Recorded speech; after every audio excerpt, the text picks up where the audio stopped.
Free India today remembers its glorious fighters of freedom.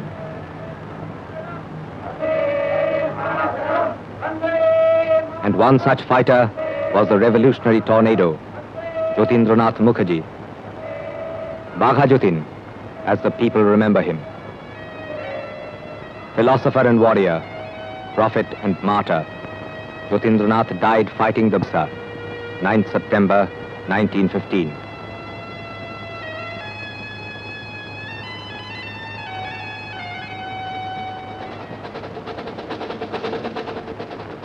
In December 1879, Jyotindranath was born in the village of Koya, now in Bangladesh, where he lived in the home of his maternal uncle, losing his father Umesh Chandra when he was only 5. It was his mother Sharut Shushi, a poet and a woman of great moral strength, who had a deep formative influence on the young Jyotin. Bhumali Dada, a postal runner, young Jyotin's boyhood hero. From him, Jyotin heard the stories about the rule of terror unleashed by the British Sahabs upon the coolies at work in the railway bridge over the river Gorai. Anger was born, and the flame of freedom was kindled.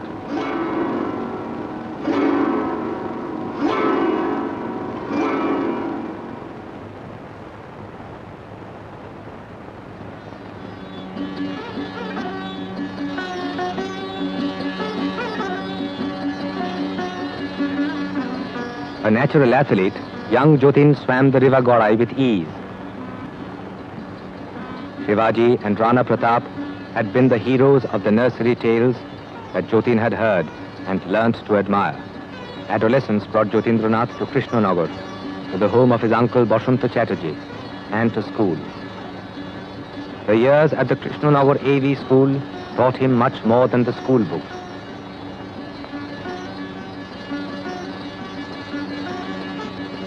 In the pages of the Gita, Jyotindranath found the awareness of liberty and truth. He learnt how Swami Vivekananda was trying to spread the words of the Vedanta to the West. And from the West came Aurobindo with a new word, a new spirit, the spirit of revolution. Krishnanagar saw the courage of young Jyotin when one day the streets were terrorized by the charge of a maddened horse.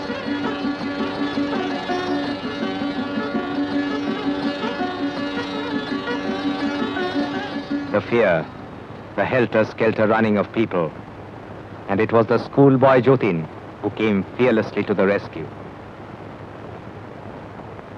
In 1898, Jyotindranath finished school and came to Calcutta for further studies at the Central College.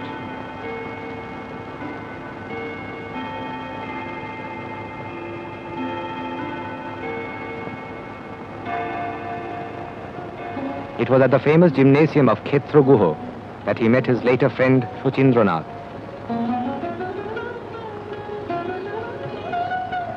Here in these gymnasia, the gospel of revolution was being spread. Deeply inspired by Swami Vivekananda and his English follower, Sister Nivedita, Jyotindranath plunged into philanthropic work.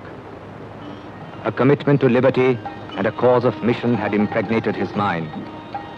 For Swamiji had said, "Do not forget, the poor Indian is your brother. Do not forget, the afflicted Indian is your brother." To Bagha Jyotin, the cries of the afflicted millions rang throughout the country. A meeting with Aurobindo brought a radical change in Jyotindranath's life, as now he came to belong to a political revolutionary group. In 1899, Jyotindranath took up the job of stenographer to the Chief Secretary, Mr. Wheeler, to be near the syndrome of imperialist British power. But his hatred against the British remained unabated. The incident at Siliguri gave a great impetus to nascent patriotic feelings. Angry with insolent British officers, Jyotindranath tackled them with vigor.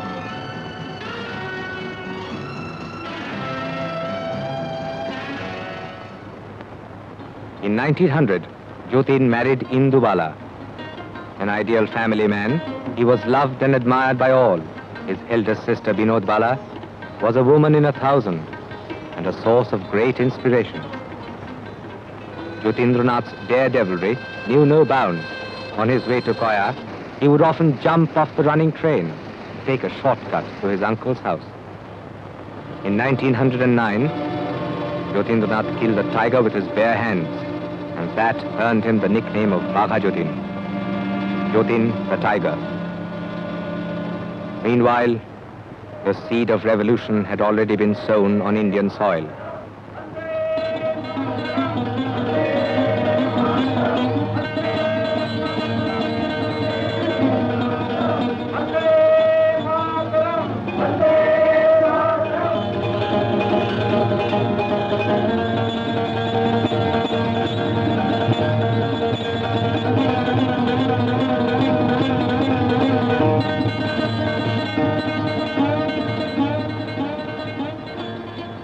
India was awakening to the call of armed insurrection.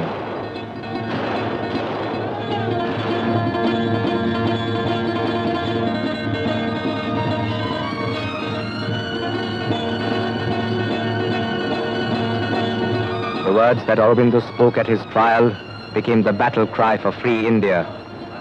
The echoes of Vande Mataram spread throughout the land. In 1905, Lord Curzon announced the partition of Bengal, and this sparked off the conflagration of the Indian Revolution.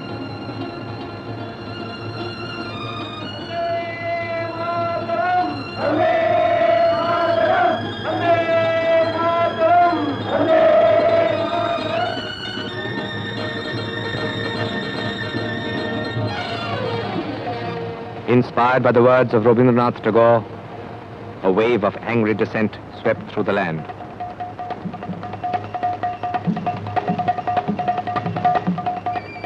At Muzaffarpur, two Bengali youths tried to assassinate Mr. Kingsford. Khudiram Boshu and Prafullo Chaki were arrested and hanged.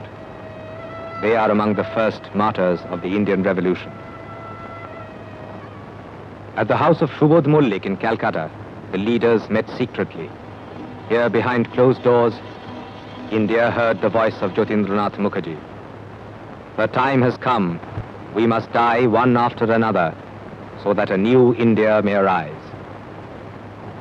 With the leadership of Jyotindranath came about an organized political party committed to the cause of Indian freedom and prepared for the armed battle against British imperialism.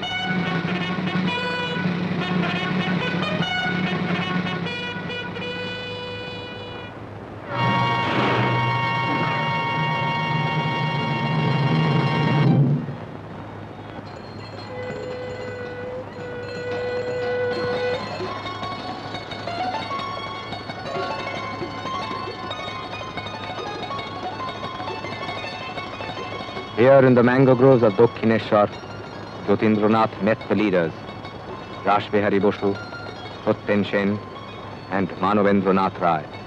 On the 24th of January 1910, young Biren Dattagupta shot Shamsul Alam, a high police official. Biren was caught.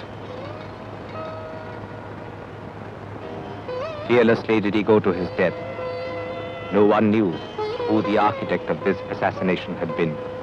But suspicion fell on Jyotindranath, and under vague doubts, he was imprisoned.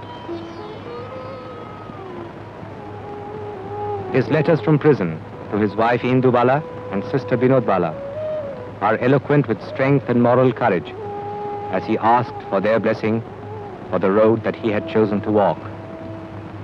And the road was one of unfailing devotion to the cause of liberty.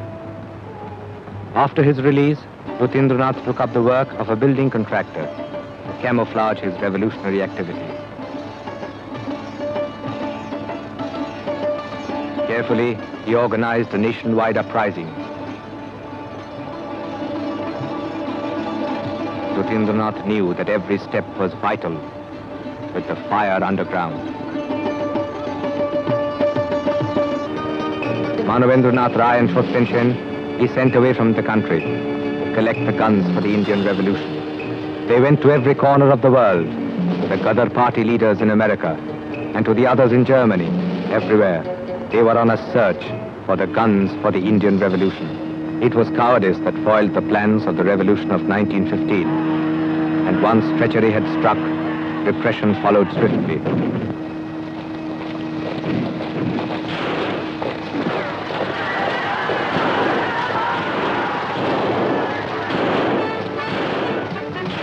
In India, a massive manhunt was on. The watchdogs of British imperialism were on the search for the fire underground.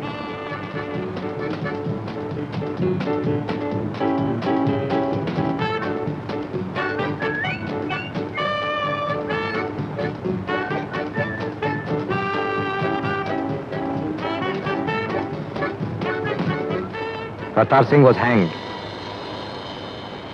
Rash Bihari Boshu had fled. The revolution of 1915 had fallen through, except in the jungle of Katipoda in Balasore, where Jyotindranath had taken shelter. With him were his 4 comrades, Chittopriyo, Monoranjan, Jyotish, and Niren. And here on the shores, they waited for the German ship Maverick.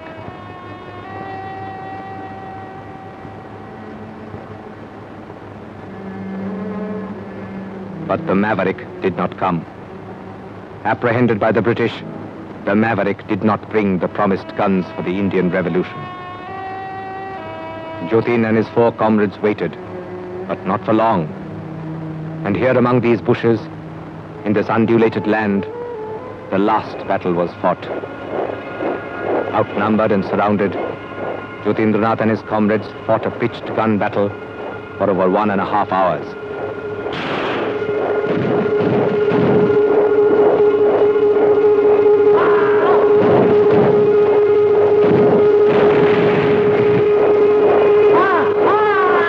One by one, the bullets ran out. And one by one, they fell. Jyotin was badly wounded, and he died on the morning of the 10th of September, 1915.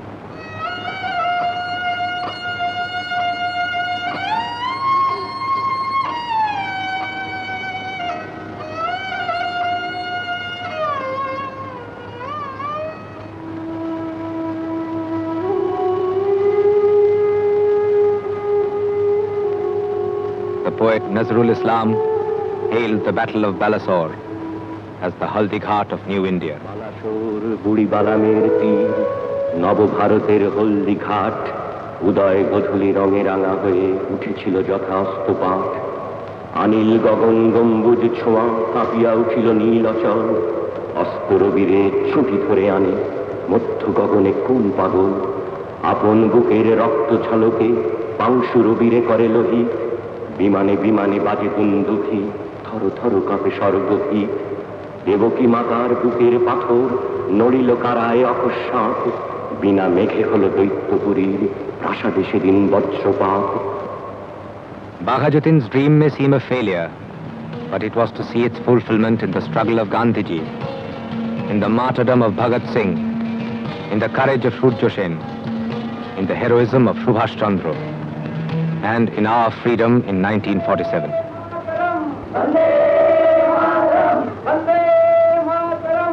To us, Bagha Jyotin is more than a martyr. His life remains our symbol for liberty.